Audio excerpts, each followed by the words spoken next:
Welcome back to Gorgeous Graphs, where we turn numbers and equations into animated visual stories.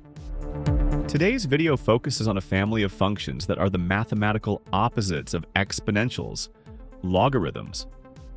We will look at three specific types: the natural logarithm, written as ln of x, which uses Euler's number e as its base; the common logarithm, written as log base, 10 of x, which uses base 10, and the binary logarithm, written as log base 2 of x, which uses base 2.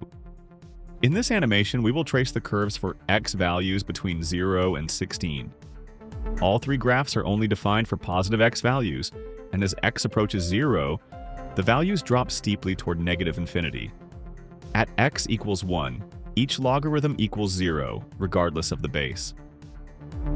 This is because any number to the power of 0 is 1, so the inverse, the logarithm of 1, is always 0. From there, the curves rise slowly. For the same x value, a logarithm with a smaller base will have a higher output. That is why log base 2 of x is the steepest of the three, while log base 10 of x is the flattest. For example, at x equals 6, the natural logarithm gives roughly 1.79, the common logarithm about 0.78, and the binary logarithm about 2.58. These differences come entirely from the choice of base. Logarithms are more than just abstract curves. They are used in measuring sound intensity in decibels, analyzing earthquake magnitudes, compressing data in computer science, and even in finance when calculating compound growth rates.